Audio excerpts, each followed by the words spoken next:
Hello, Squirrel Tribe. Happy Monday, my dudes. It is Monday. So we all know, you all know that paying with credit cards when you go places, whether it's your bank card or a credit card, is a way for the purchases you make to be tracked, if you will, so that these companies can see where you're spending your money, so they know what kind of, I would say, coupons and deals and things to target you with. That way they have an idea of what you like, right? Same thing with if you have apps for the stores that you shop at, whether it is the Walmart app, if it's Publix, if it's Kroger, if it is something like Macy's or Target or Bass Pro Shop, Best Buy, Dick's Sporting Goods. All these stores have these apps now, and you can get points when you make purchases. Like you scan your like reward card or whatever, you get points, but it also tracks the things that you buy, when you buy them, how much you're spending, how you're paying for these things, and it keeps everything kind of like in a log, if you will,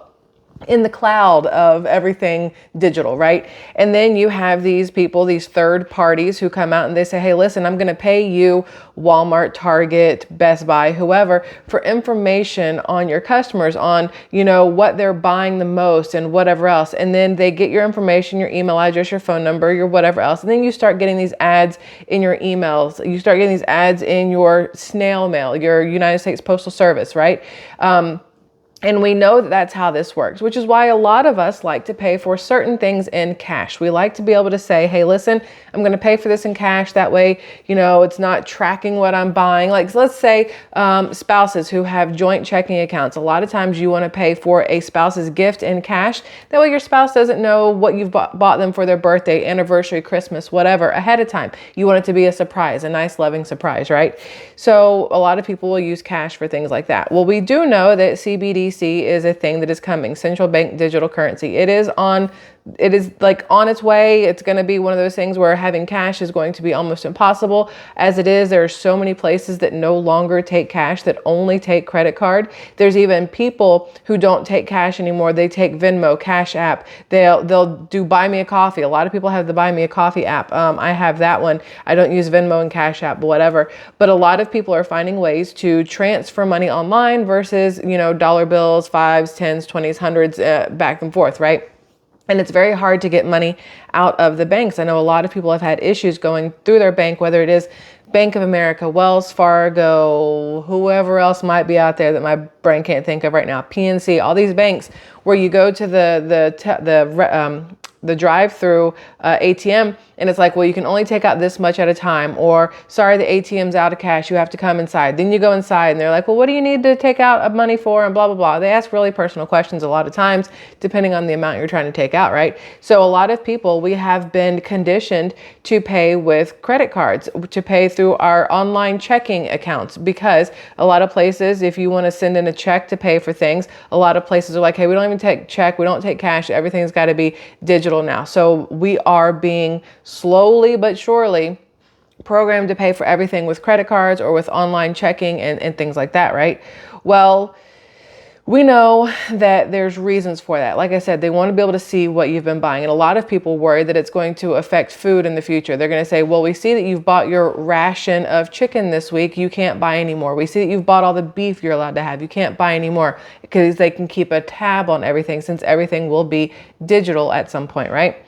Well, California is like, you know what, let's go above and beyond all of that and go ahead and put some new things into place. And I want to explain this to you because this goes against, in my opinion, your Second Amendment, okay? Not in the sense of they're taking your guns away or any of these kind of things, but they are making it so that those who believe in 2A, which should be everybody, but those who use their right to bear arms, those who have their own personal handguns or shotguns or anything else, it's going to be a little bit harder in California. Let me explain why. So according to this, American Express, Visa, and MasterCard move ahead with code to track gun store purchases in California. Notice I didn't say Discover though. I think that says something, that Discover is not in this list of credit cards, because you've got American Express, Visa, MasterCard, Discover. Those are the four things that everybody uses to pay for things with. And Discover is one of the only ones that keep actual people on the line. Like when you need to call in and check your balance or talk to somebody, you're getting somebody a lot of times in the United States, and you're getting a person, not AI. Whereas Visa, MasterCard, it's a little bit harder to get in touch with a real life person. American Express, it's 50-50. I use American Express personally, but I can tell you right now, I won't be using it in California anytime. So let me give you a little bit of information here. This says major credit card companies, and this is off of CBS News, just so you guys know. Major credit card companies are moving to make a merchant code available for firearm and ammunition retailers in order to comply with a new California law that will allow banks to potentially track suspicious gun purchases and report them to law enforcement. Just take that in real quick, to track suspicious gun purchases and report them to law enforcement. What do they deem as suspicious? I'm just curious. If you have a family of 5 and let's say you've got triplets, okay? You got 3 kids who hit 21 and you want to get all of them a firearm of some sort for their birthday so that they can stay safe and protected and whatever else. And you're like, well, while we're at it, I'm going to get one for myself and my husband at the same time, because I'm assuming the mom's doing the buying, because I would, anyway, get one for my husband and myself at the same time. That way the family can go to the gun range and shoot and practice and whatever else. Well, now you've bought 5 guns at one time and all the ammunition that goes along with it. Is that then considered a suspicious gun purchase that will then be reported to law enforcement? So retailers are assigned merchant codes based on the types of goods they sell, and the codes allow banks and credit card companies to detect purchase patterns. As I've said before, currently gun shops are lumped in with other types of retailers such as sporting goods stores. MasterCard, Visa, and American Express initially agreed to implement a standalone code for firearm sellers, but later paused their work on it after receiving blowback from Second Amendment advocates concerned tracking gun purchases would infringe on the rights of legal gun owners, as it would. Now, gun control activists hope the code, approved by an international organization in 2022, an international organization, can be used as a tool to help identify suspect purchases and consequently stop gun crime, including mass shootings. Speaking of which, just yesterday, many of you may know, may not know, I'm not sure, but there was a shooting at a church in California. Joel Osteen, I think it's how you say his name, Osteen or Austin, I can never say it right. There was a shooting at his church yesterday at 2 o'clock. A woman walked in with a 5-year-old child and opened fire inside this church, and 2 off-duty police officers who happened to be at the service, at the 2 p.m. service, returned fire, and they killed the woman, and unfortunately the 5-year-old that was with her also got wounded critically in the return fire. He is in the hospital, and they're saying now it was I remember saying it was AR and AK. It was something that obviously is being pushed for gun control laws, because the only time you're seeing these things are in schools and in churches, because those are the 2 places where people worry the most about safety, and the 2 places where a lot of times guns aren't allowed besides in courts and stuff like that. So you're going to see a lot more of this happening, in my opinion, as we get closer to the election. But the fact that it was in California, right at the same time that California has passed this law on being able to track gun purchases and stuff like that, I'm not saying it's ironic, but so according to this, proponents say a code for firearm merchants would allow banks and credit unions to alert law enforcement of potentially suspicious purchasing patterns in the same way they already flag other types of transactions, such as those that suggest identity theft or terrorist financing.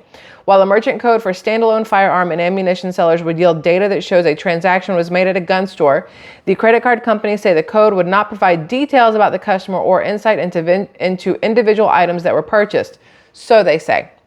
At least 7 Republican-controlled state legislatures have banned the code, while 9 other legislatures are considering similar legislation. However, Deep Blue California passed a law requiring retailers that primarily sell firearms to adopt it by May of 2025.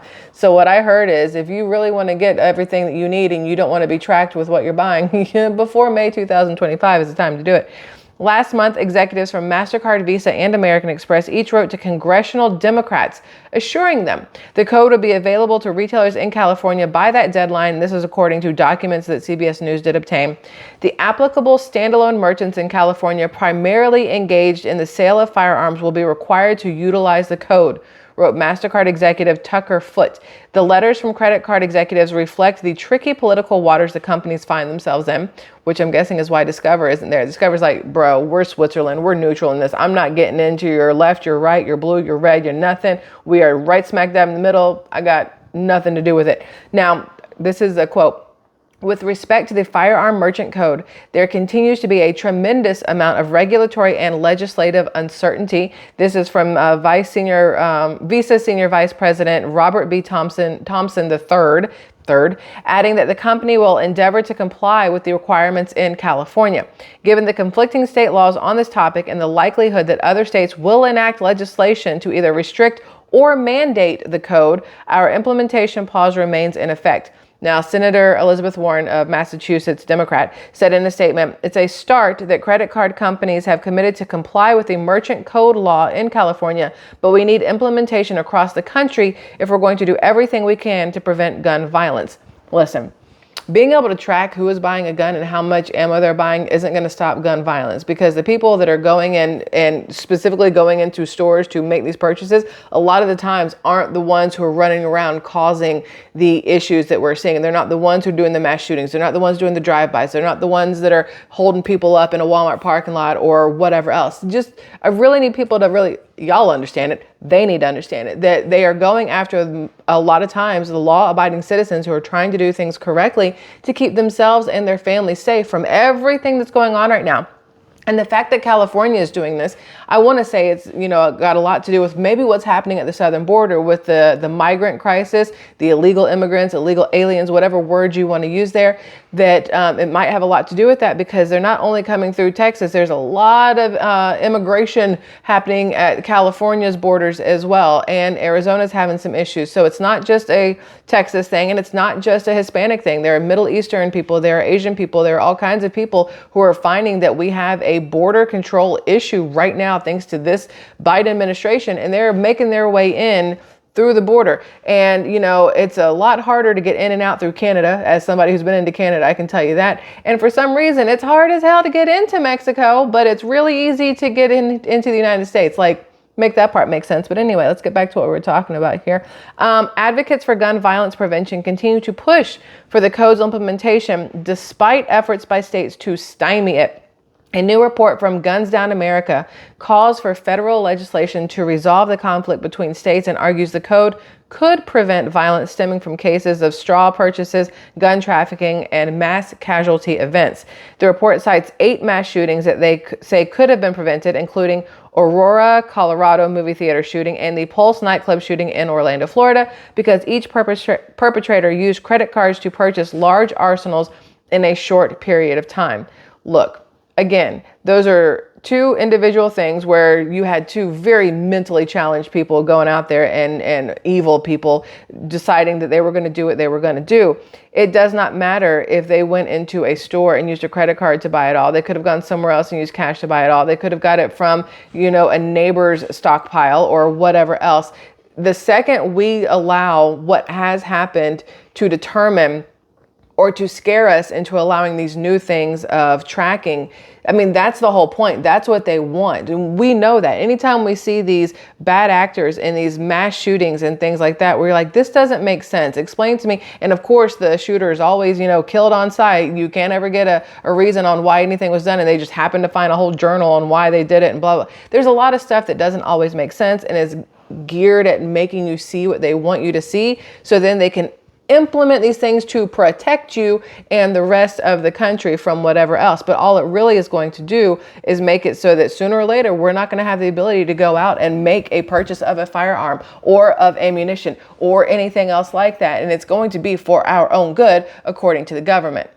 We're hi, I'm from the government and we're here to help. I don't remember how the phrase goes, but that's not something I'll ever trust in my entire life, just so you guys are fully aware. Now, if a system for collecting and flagging suspicious gun and ammunition sales had been in place over the past 15 years, law enforcement officials would have had the opportunity to potentially intervene and prevent multiple mass shootings. This is according to the report, which again, Why is that the only case? What about people who are going out there and buying a bunch of knives? What about people who are going out there and buying a bunch of alcohol and then driving drunk? What about the people who are going out there buying a bunch of drugs and then, selling those and whatever else? Why is it only guns that our government focuses on? Oh, I know why, because we can protect ourselves with those. We could rise up if we had enough people who, you know what I'm saying. I can't say it because YouTube will, but you guys know exactly what I'm saying. The easiest way to take over a people is to keep them unarmed. I mean, how do you fight back if you're unarmed? It's almost impossible to do. And the easiest way to unarm them is to convince them it's for their own safety, which, okay, I mean, I can make 2 and 2 make 4, and I have common sense, but the people who are okay with this, to me, in my personal opinion, don't have common sense. So Hudson Munoz, who the executive director of Guns Down America, said the credit card company's attempts to stay neutral on this issue risks uninhibited criminal abuse of the payment system. The organization is calling on the companies to make the gun store code available in every state where it has not been banned. Why would you want that? Unless, like I said, you're hoping to disarm American citizens, because it's not the legal, the ones who are trying to do things legally that you need to be worried about. It's everybody else. And so to me, they're focusing on the wrong thing there. There is a thing with, I can understand why some things are done, and I can understand how, digital payments and credit cards make life a lot easier for a lot of people, but I can also see that flip side of it, how it is more of a control tactic than it is anything else. Most of these things that are done to help us aren't really helping us in the long run. It's making us lazier. It's dumbing us down. It's making it so we don't know how to take care of ourselves, fend for ourselves, do anything for ourselves. And it's going to get to the point where we're all just, at the mercy of whoever is pulling all the strings at the top. And that's a really crappy place to end up. So there are certain things when we see that it's happening, we have got to make our voices be heard, either the way we vote, the way we do things. I don't have the answers. I know people will be like, you keep telling us the problems, but you're not telling us the solutions. Bro, if I had all the solutions, do you think that I wouldn't have tried everything under the sun by now? Do y'all have solutions? Like the ones of those who say that, do y'all have a solution? If we work together, I'm sure we could figure one out, but I can't come up with everything. I try. I do. I think about it all the time. Like, how can I fix this? What needs to happen here? What can we do here to stop this, or to fix this, to implement this, to unmandate this, these things. And I don't always have the answer. But the more we talk about these things, I feel like the sooner somebody will come up with something, and maybe then we can all work together to find or work on that solution. So that's why I want to bring these things to your attention. So that's that. SquirrelTribe. Anyway, that's it for right now.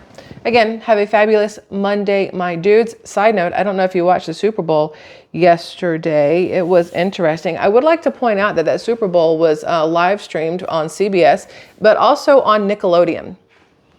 And why this is important is because of all of the commercials that were shown. So on Nickelodeon, that's a children's network. So you're hoping that children are going to watch this, probably because of Taylor Swift and Travis Kelce, because there's a lot of Swifties out there. So with kids. And then when they're showing the football players, they showed Travis Kelce with the SpongeBob SquarePants thing at the bottom. And it was like Travis Kelce, Taylor Swift's boyfriend, good football player, something along those lines. But what I found interesting was the Temu commercial that showed at least once in every single quarter.